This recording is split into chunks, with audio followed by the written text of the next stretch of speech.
Alrighty, guys. Well, we're going to talk today on Coffee Experts Club about finding your ultimate location. Today's topic is all about how do you figure out like what you're looking for when you're looking for a location. I think all of us are running locations, and you can get in that grind sometimes of we're just doing the thing. But I think some of the best visionaries I've known are the guys that actually aren't in the day-to-day at all, but are actually looking out in front and saying, hey, what's coming next? I know Jeff Roden was really good at that. Like we rolled into, Drew and I, as we have just gotten used to working with the Rodens and with Tasha in Humby, Reno. Like the first time I went down to Reno and met Tasha, there were like 7 or 8 properties that Jeff Roden was looking at in advance. And obviously, and Tasha said, and that's not even all of them. He's got me driving and checking on stuff all the time, just like that new looking for next. Tasha, you want to talk about that just for a minute about a visionary always putting you on the road? It was great. It was so much fun. Yeah, a good portion of my time was just like, hey, go look at this place. Go buy a cup of coffee. Tell me how quick that was. And then go over here, drink that cup of coffee, watch the traffic counts. Like, what kind of people are there? Go there at 4 a.m. Go there at 9 p.m. And it was just constant. It was great. There was always something brewing or stirring up in the pot. And as soon as I thought we were moving forward with one, it was like, no. There's these other 4 that I'm looking at. I love it. I think good visionaries are so awesome, especially for people that are operations based. I think that sometimes I feel like Ben and I are 2 of the most boring dudes you'll ever meet, because all we're doing is like just the grind, like we work behind visionaries and you plug us in and we're going to chase it all down, but there are more people out there, when you can begin to play to your strengths, when you can begin to find that there are different people on your team that are great at different things. Like that's a powerhouse. The reason I didn't loop Drew into that is because I don't think Drew's boring. I actually think Drew's got more visionary in him than Ben and I do. And I think that all of us are wired a little bit different, and the things that are in our hearts to go and do. And Tasha, I think you're a hybrid of both too. I think you've got some good stuff in the visionary. But Wes Hayden from Roasters was another one of those ones where I just felt like, everybody's got their flaws, right? Nobody's perfect. All of us have our shortcomings, but I think that one of the things that Wes did really well was be looking forward. Be looking at what's coming next, be looking for that next spot. And I feel like his Jedi arts got better and better through the years, because I felt like he even began to get good about predicting what kind of location are we looking for next. Like once you start growing, once you get like 10 stores and above, you don't need every location to be a banger. Like you don't need every location to be a cash cow, especially if you've got several cash cows that are kind of carrying the load as it is. Like you can begin to get more creative about, hey, let's push into new areas. And as we push into new areas, what are we looking for? Are we looking for something that's going to bring in a lot of cash, or just a big moniker, a big flashing light that's saying, hey, Roasters is here. Like we've made it into this town. And so just coming into that spot of realizing that there are different seasons for opening different kinds of stores, especially as you become more and more successful in the jam.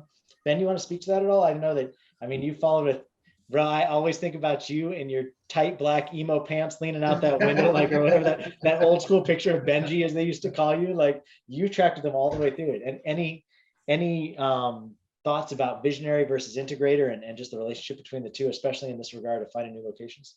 Yeah, you absolutely need a visionary. You need somebody who's looking for the locations and somebody who's going to be able to follow up with the project plan for those locations. Like you're pretty hard pressed to find somebody who can do both of those well. Yeah. You have people who try and do both of them, but they either burn themselves out or they're dropping the ball on a lot of things, because it's just those 2 personalities are so like opposite each other. It's kind of hard to find somebody who's amazing at both things.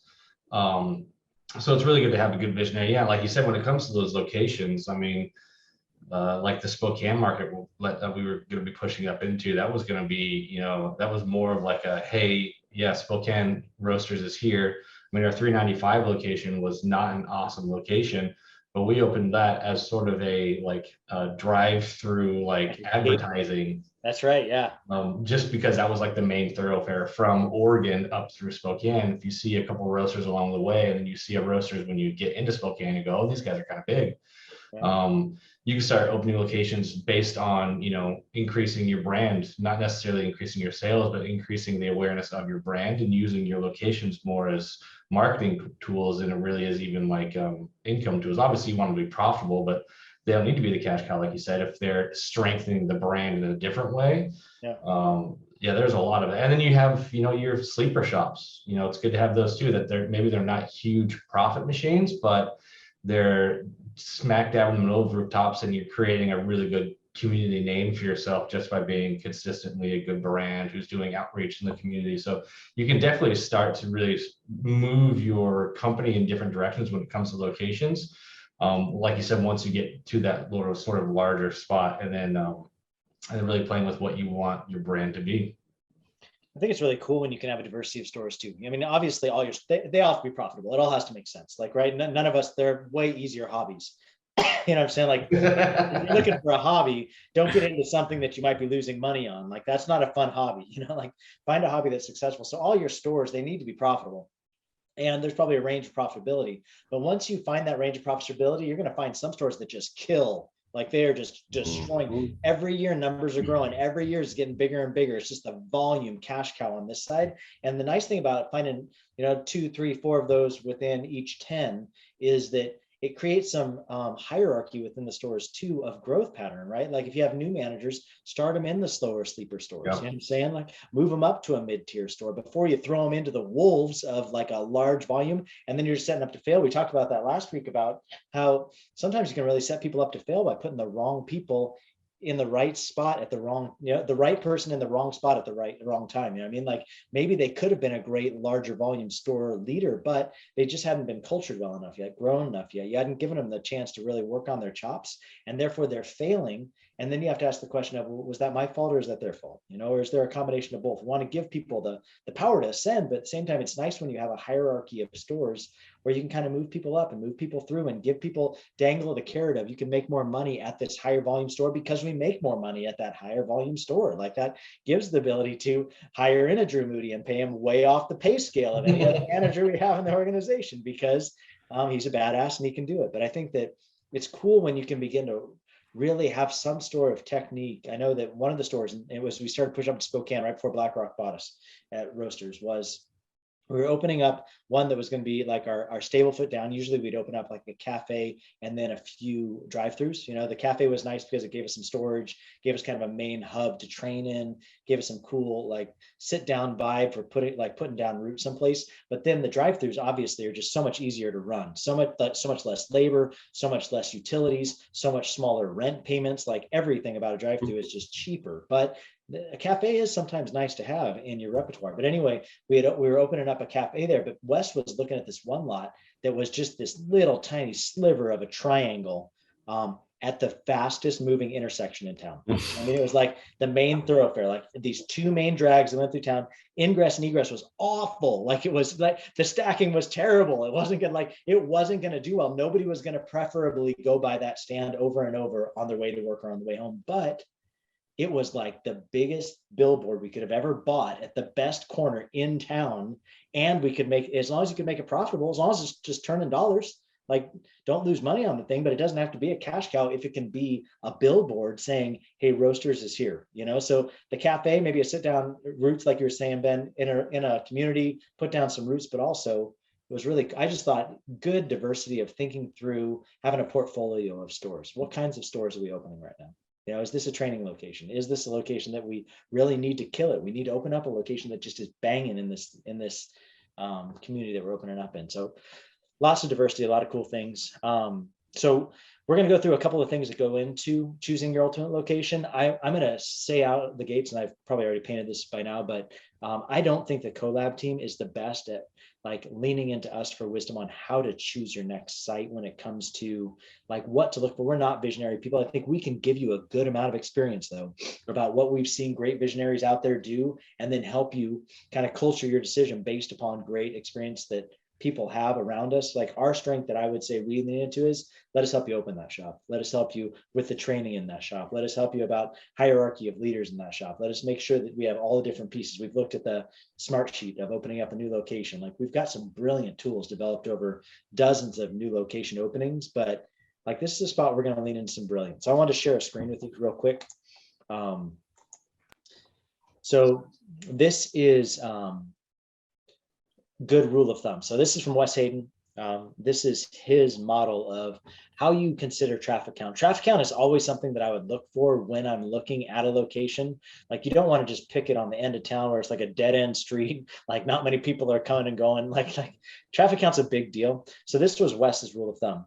I'd find traffic counts for the location on the city website, and then multiply that by 0.015 to get my average cups per day. For example, if traffic count was 20,000 cars a day, I multiplied that by 1.5%, which would equal around 300 cars per day, or 300 cups, times the per transaction. Sorry, that's right, by cars. Times that by the per transaction, which is about $4 to $6 on average, and you'll get a good idea of total sales by the day.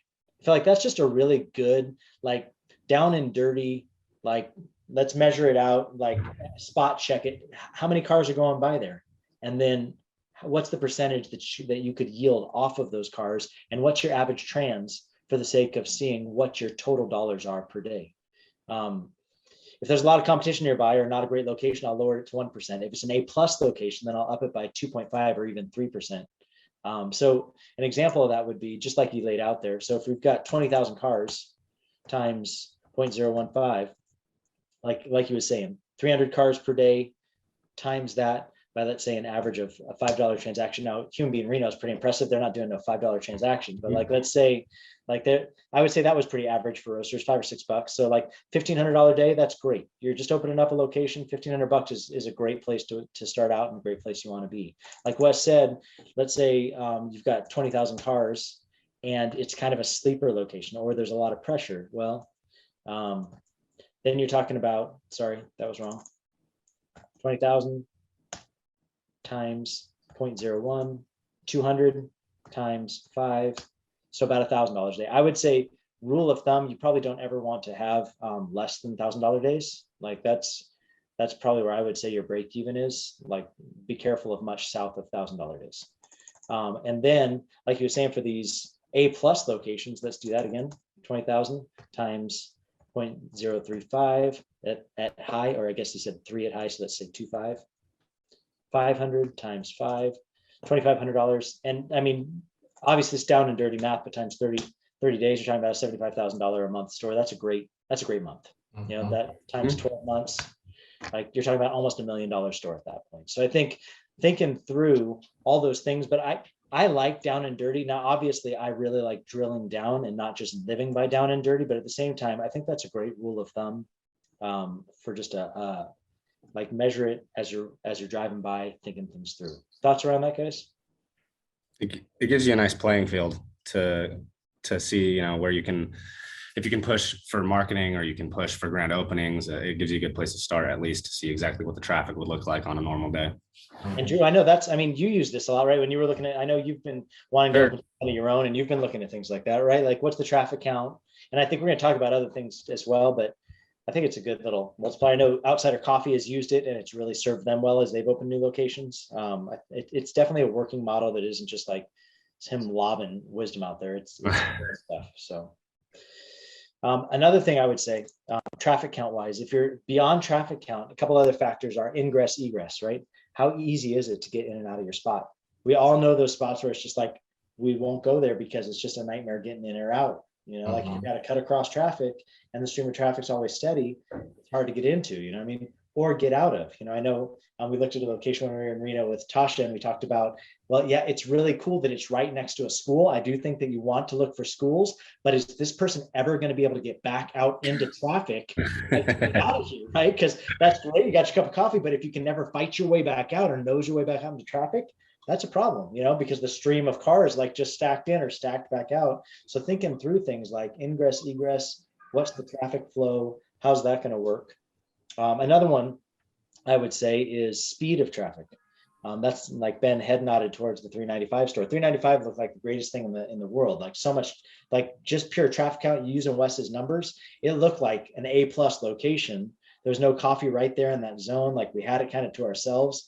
What we didn't take into consideration was the speed of traffic passing by our stand. So people, like, they'd be past our stand before they realized they were past our stand, because they're traveling so fast, you know. And then because it was a big highway like that, to turn around, once they pass us, they're past us. They're not coming back. You know what I mean? So I think, like, taking in consideration speed of traffic. Also, we talked about housetops, like Ben had mentioned, like how many housetops are around. One of the greatest locations roasters ever opened was one just at the mouth of a housing tract, coming out of a housing tract. And like at first when Wes was showing me the location, he was all wowed about it. I thought, this one? Like,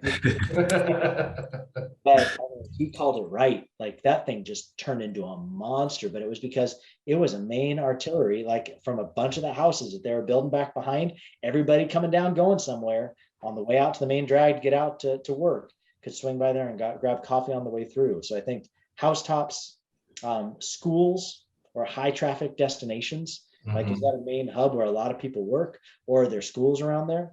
I think all those things are things that we want to consider also. Well, let's stop there. Do you guys, any thoughts on that? So ingress, egress, traffic, speed, housetops, schools, high traffic destinations, and then I'll jump into some other ones. One of the reasons that it's so important to have, you know, the speed and the, say, like a school, is because you want that return traffic. You want the same people coming through every day, and you don't want them having to wear their brakes out trying to find the entrance to your location. Sure. I think one thing we didn't really even talk about too is, I mean, looking at the side of the street that your location's on. Yes. Is it on the side of the street? I mean, you get the majority of your traffic is morning traffic if you're a coffee shop. Are you on the side of the street of the people going to work, or are you on the side of the street of the people coming back from work? Because if you're on the side of the street of the people going to work, even if you do have a bad like ingress egress, you at least can catch them a little bit. If you've got a bad like enter exit and you're on the wrong side of the street, you're not going to get anybody coming to that location because it's just too much of a hassle. So, I mean, looking at those, I mean, it's a lot of research, knowing traffic patterns, knowing, you know, what side of the street is on. I mean, we even got to the point where we were like, okay, which way is the window going to face? North, south, east, or west? Because our poor afternoon baristas are probably going to die in the afternoon if it's facing the setting sun. We learned that at the Road 68 shop.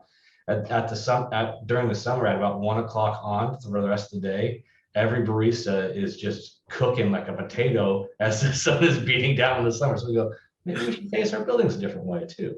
Right. That's such a good idea, Ben, because there's a few of my stands get pelted, and we use those god awful composable straws, and they melt in the sun. Yeah. They would just like all crumble. Everything in the stand after the afternoons. Yeah. Or pastries, if you put pastries anywhere near that, right, they just fall and cook them. Sweating. Yeah. That's right.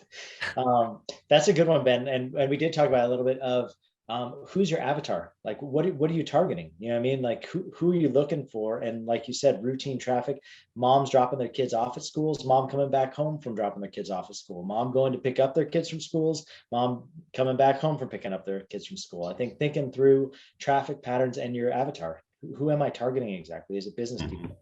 If it's schools, like I know we opened up one of Drew's first management opportunities that was afforded him was Edison, which was right by a high school there in the area. And I think that traffic pattern was a lot different than a lot of our other traffic patterns. And we leaned a lot more. I mean, I used to, I think my job a lot of times is looking through the financials and doing all the assessments of things. And I just be like, what the hell is Drew doing with energy drinks at Edison? Because it was like that store just destroyed everybody else on energy drinks. But it was because it was right next door to the high school. So we just got rained upon by high school kids coming in for energy drinks, you know? So I think thinking through who is your avatar, who are we catering to in opening here? And then really leaning into that. If you know you're opening next to a high school, how can you really call out to that high school and bring them in? You know, are there deals you can be doing with ASB cards or some sort of way that you're like some dollars off drinks on energy drinks to bring even more kids through your stand, you know? Or Drew, chuckle at me. Tell me what you think of that.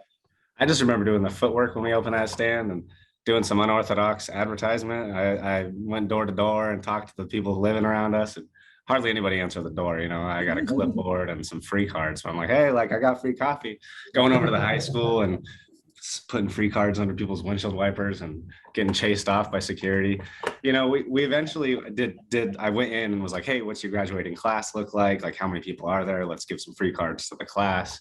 And like you said, it's a ton of research up front, but it pays off on the back end when you know, okay, we're gonna have rushes at these times, we're gonna have football games at these times. So I was plugged in as the manager to the newsletter, so I would know exactly what the influx of traffic was gonna look like, and the avatar, exactly who was gonna be in and around that store and at what time. So a lot of unorthodox stuff, but I mean, boots on the ground, you learn a lot, and the people appreciate it. They recognize you. They come in and be like, hey, you're that guy.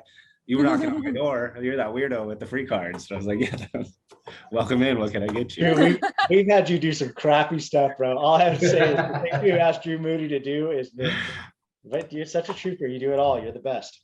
Yeah, I just can't carry waters across a room to save my life. That's right. Just carefully, you've got a tray of water walking behind you. That's no doubt. Coffee. Yeah, watch out. Stick to coffee. I think too, we've talked about competition.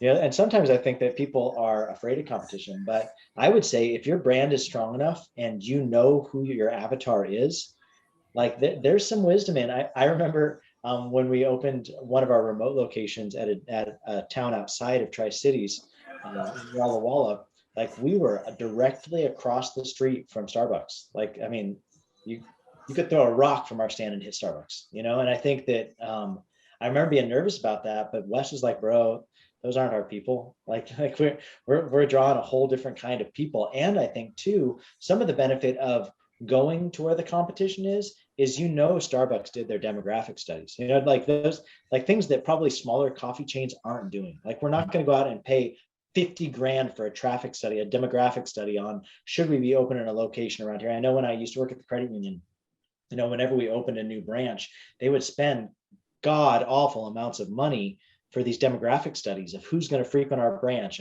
and what kind of people are here and what kind of money's here and what kind of tax, what kind of income records are around here, like which part of per capita lives on this side of town, or how many people here at this age bracket they're going to walk through our doors versus, oh no, is this a younger crowd? Then maybe we should drop in some interactive ATM machines where you're talking to somebody through a screen, but then because they don't need the walk into the branch feel. That's not what they're going for, like being really clear. But like with coffee, we're not going to go drop hundreds of $1,000s into demographic studies. But what you can do is watch Starbucks, who is dropping hundreds of $1,000s into their demographic studies, and then begin to play off of that. And as long as your brand is different enough, and as long as you can really lean into it, and I thought Wes did this really well, and that was go local, buy local, think local, and really make yourself a hometown favorite.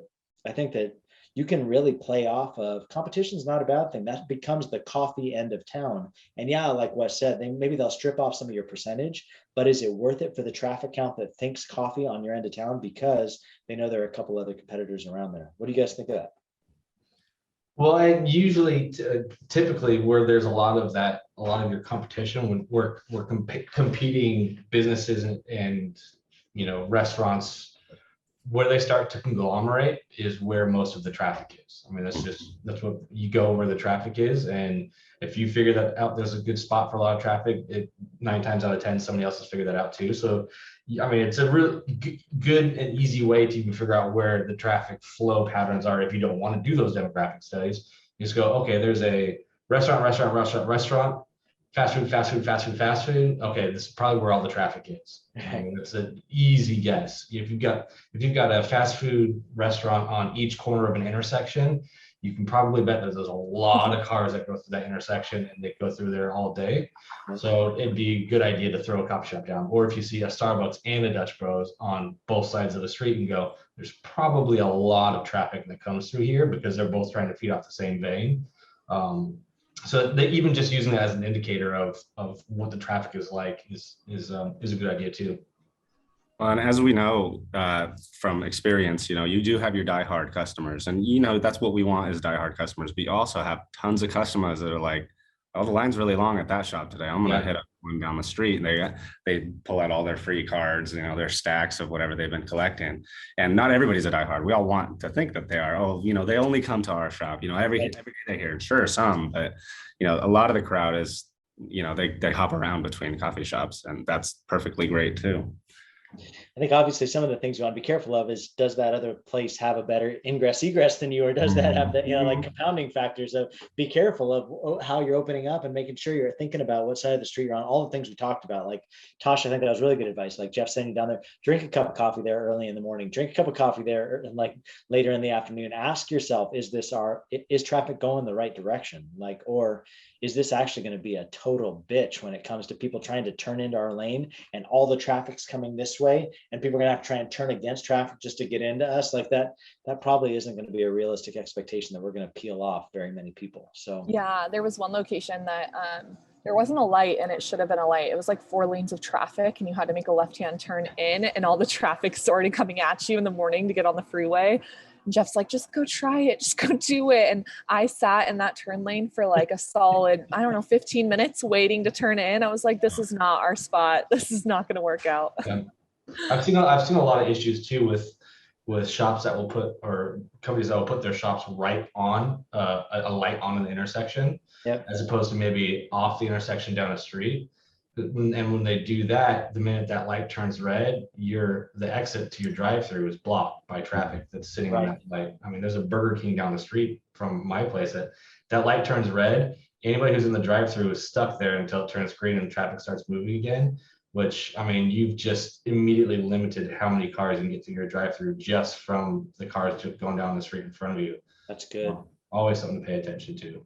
I remember there was a location we looked at, Ben. Wasn't there one where there was a gas station on it and they were going to level it and we were thinking about doing it? And you were like, bro, don't even think about that. It's they gridlock that whole intersection. The people will never get in and get out. People be so pissed every time they come in to get coffee with us. Yeah, I used to live down there, and I remember he was looking at it, and it took me a good 3 months to like convince him, like, no, this is a bad spot. Like if you look at traffic count, it was like something like 40,000 cars.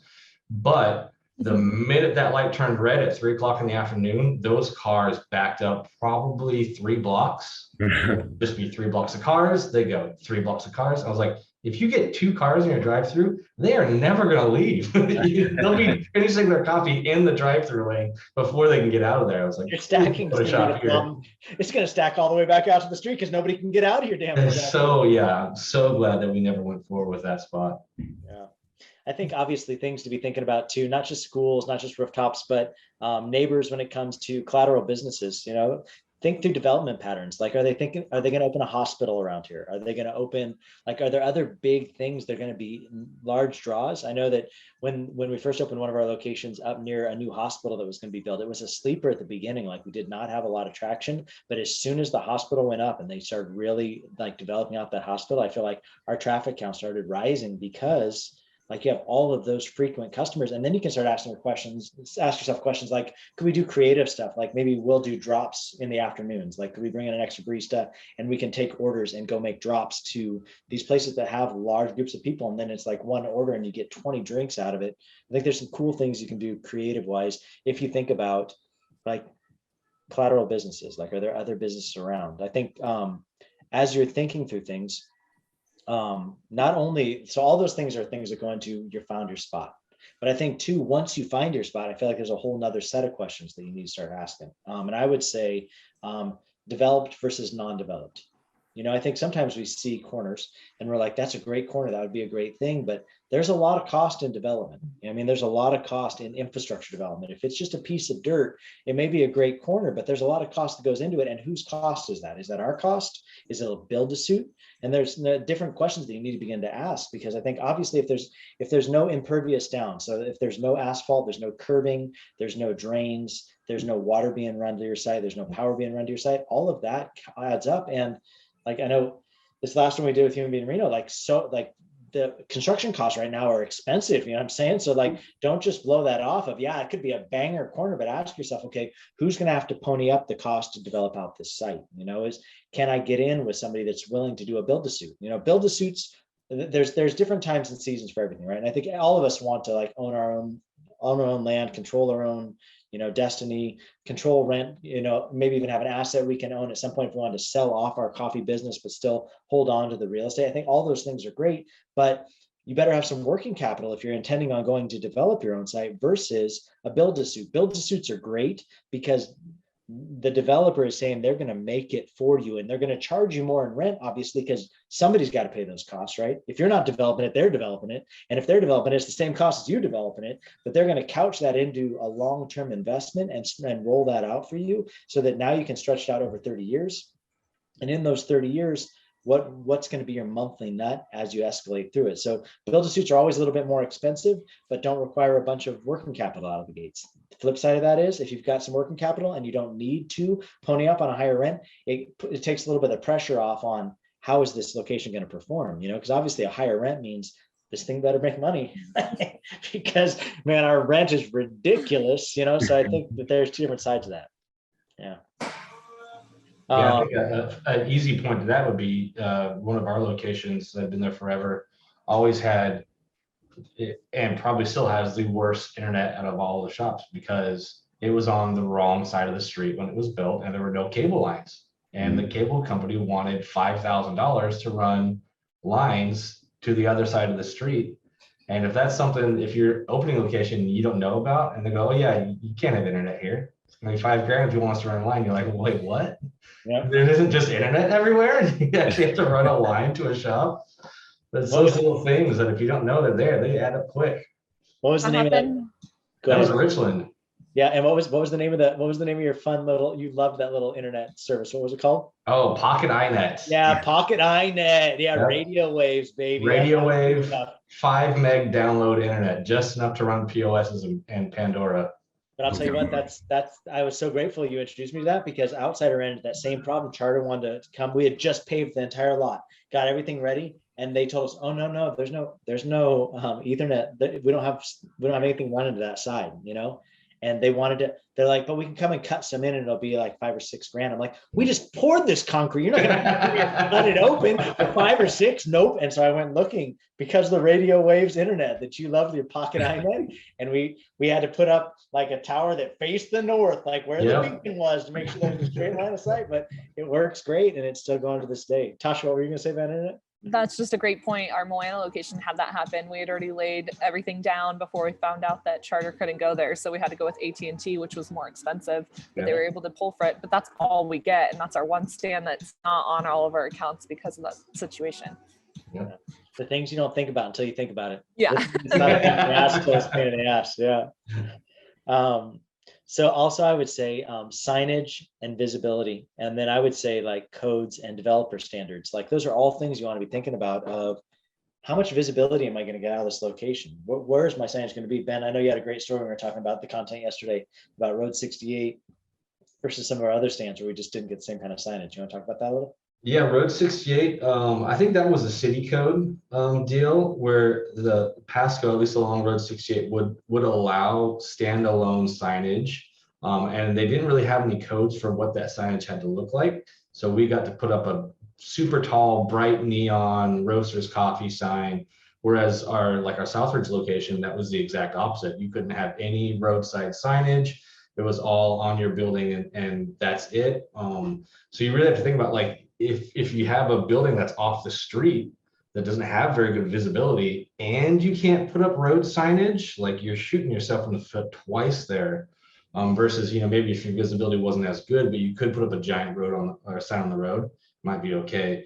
And there's also, you've got, developer codes that they'll have for their own little development parks that they want all of their buildings to look like, Bavarian beer houses, like up in what is that area up here that everybody goes to in the winter, Leavenworth. It's like if you go to Leavenworth up here, it's everything. The McDonald's looks like a Bavarian beer house because that's what the developer wants. Yeah. So you have to kind of factor that in, and it really can either reduce or increase your visibility and marketing at the stand-up. I think definitely something to look at. I know, and that was the Southridge issue, was like they wanted only a placard in their big pylon sign out in front of and they wanted it to just be like all the rest. Target's here and Aaron Brothers Art Mart's here and Roasters Coffee, and so they give you like your square footage of a placard sign that goes out there, and then you've got your building sign, but like you're just 1 in a million now. Whereas that Road 68, that was totally off brand, nothing like anything we ever did, but that thing was a moniker. That thing called out to you from Home Depot across the street. Like you knew exactly where Roasters was because of our big bright neon sign that we had out front. I think that are some definite pluses to that if you can get that out there. And I know Walla Walla keeps coming up, but I don't know if you guys remember this, but we put a monument sign in at Walla Walla that was too small, and was just like, nope, pull that out. It actually is the one that sits up at HQ now, like at the HQ building.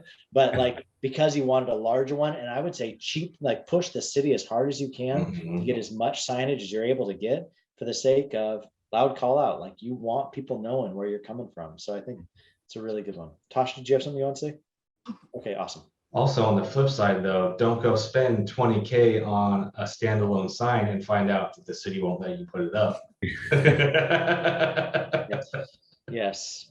So I think obviously, and lean into your sign vendors. Those are the people that should know, and those are the people that you should be holding feet to the fire, because their signs aren't cheap. Signs are expensive deals. Make sure you're thinking about that. I wanted to kind of wind up the latter end of the conversation talking about something super exciting, and that's leases. Because I think that I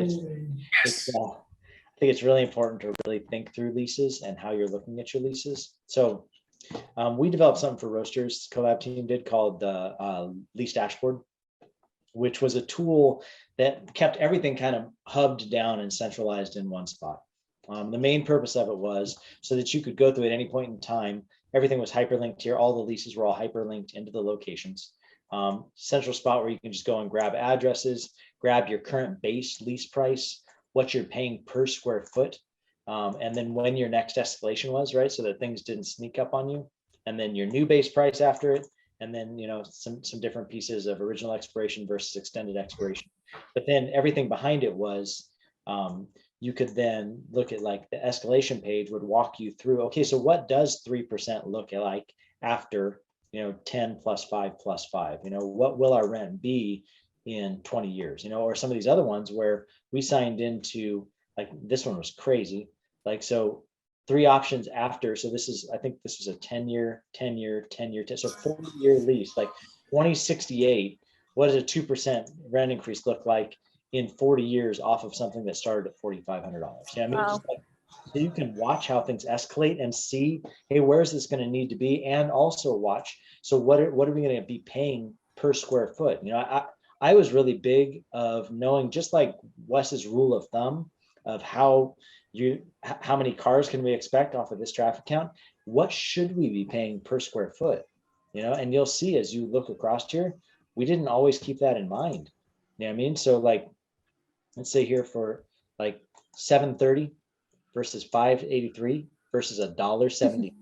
Like, what's going on here? But I think a lot of times we didn't take in consideration that once you have 16 stores, you can start to really negotiate and say, no, we know what square footage needs to be for these things. We know where our dollars need to be for these things. We know what our leases need to be for these things. And so once you have comparables, you can see, and it was incredible. Like West Richland was one where we had a great dollar per square foot. Oh, maybe it wasn't West, but there were certain stores where you would watch the profitability, like at the bottom line of your P&Ls, like a lot of that was controlled by how much you're paying in rent or how much you're paying in utilities. I think Southridge, there are other things you need to be careful of in your leases, because this looks really good, but that's because they took a percentage of our quarterly income. So every quarter we had to pay them a percentage of what we made to be a part of this, like, building complex that was part of the lease. And there are some leases, I would say the shorter the lease is probably the better of the deal, because I know this one here for Southridge, it was like a 27-page lease or something crazy, versus a lot of our leases that were more like 10 or 12 pages, so just being aware of how long, what you're signing into and how it works, what's going to work best for you.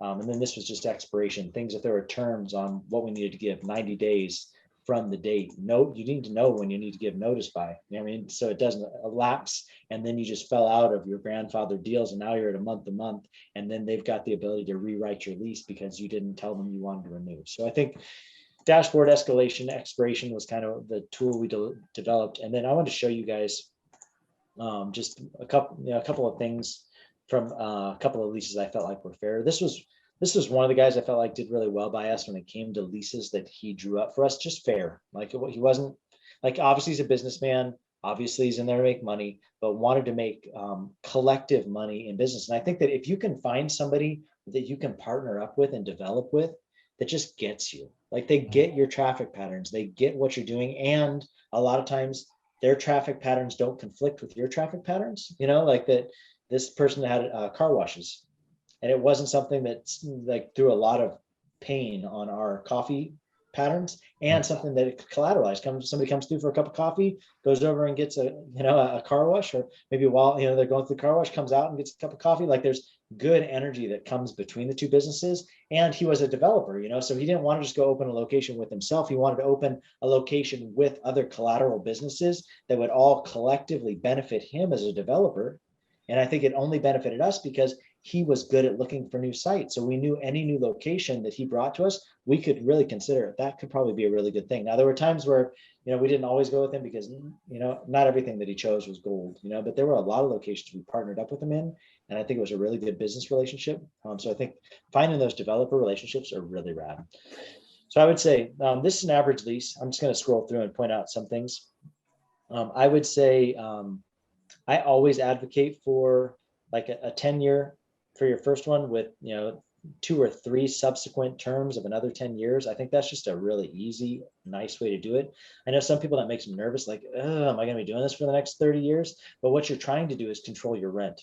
What that gives you is the ability to know what you're going to be paying for the next 30 years in rent, rather than, let's say you get in a 5-year lease and then it starts renewing every year after that. Well, they can really, so they've determined that you're a cash cow, you've done really well, they can keep hiking your rent. And what are you going to do? Walk away from it? You just spent the last 5 years building this business. Like last thing you do is walk away from it. So they can really rake you over the coals at a high amount. And what are you going to say about it? Nothing. And so I think thinking through the terms that you have, I think is really good to be thinking through. Escalation, I would say I've seen anywhere from 2 to 3% is pretty fair with escalation. So I think just keep an eye on what their escalation is for you year over year. This is also, I think this is great, like triple net plus a management fee. Like that just helps you to know what you're paying for the extras and when you can go back to them on what they should be covering in triple net versus what you're covering. As you slide down, usually I think it's really important to realize that you have the ability when somebody pushes you a lease to redline things. Like you don't have to just take their terms. Like if you don't like the way something looks, redline it. Like say, I don't like this part here. I don't think that's what this should be. Like push back, and all they can tell you is no. I mean, now I said that to Drew. Drew is bargaining for this location he was so excited about. And I'm like, bro, let's redline this thing. Let's do this. And we redlined it and they're like, nope. You're going to do what we tell you. But I think that's because Drew it was his first location. It wasn't a proven concept. Like he was coming in, he was new. But especially if you've been around a while, realize you've got some ability to push back. You don't have to just take whatever they give you to sign. It's a good one. I really like this option. Not everybody will give it to you, but give you an option to purchase. First option to purchase. First, if they're going to go to market, they're going to give you first right of refusal, is what it's called. You'll see the language there. Of if they're going to sell this, hey, offer it to me first, man. Don't put it out on the market. Like if you're going to sell my location, and there's going to be some new landlord, let me have first right to buy, or at least first opportunity. So, and what I would do whenever I was reviewing leases, I mean, I've reviewed a lot of leases. I would always drop in notes just like this, just to have conversations, So this one was, why only during the initial term? And then how does that apply to section 34? Seems like there may be some wiggle room to get around a first right of refusal. So like me just calling out as I read through these things and combing through it, hey, does this speak back to the next section down below? And are they going to pull a fast one? How's that going to work? I also really liked the way that Tim Bush did his vanilla shell. So what that meant was he developed all the way up until the exterior walls, the framing of the interior walls. He would do the drywall and installation, but then anything inside of that was ours. So he HVAC, he'd put in the toilet, he'd like vanilla shell it on the inside, but then any texture we wanted to add to the inside, any counters, any cabinets, any build out, that was all on us to do, because he was like, I'm going to let you have that, but I'm also going to give you, a $20,000 TI allowance. So I'm going to roll $20,000 at you. That probably is going to cover your cabinets, maybe some of your finishes. It's going to be more than that, but at least that's him being nice towards developing out your thing your way. The other flip side of that is if it's a true build to suit, they're going to do all of it for you, but they're going to roll that into, how much they're going to charge you in rent. So sometimes it's nice if you can do a little bit of rent control by, this was a build to suit, but he only built a suit to a vanilla shell. and then he rolled it to us to finish the TI. And then that way it kept our monthly nut down, but also gave us some money towards us building out the interior. So I felt like that was a really fair way of doing it. What else here did I want to point out?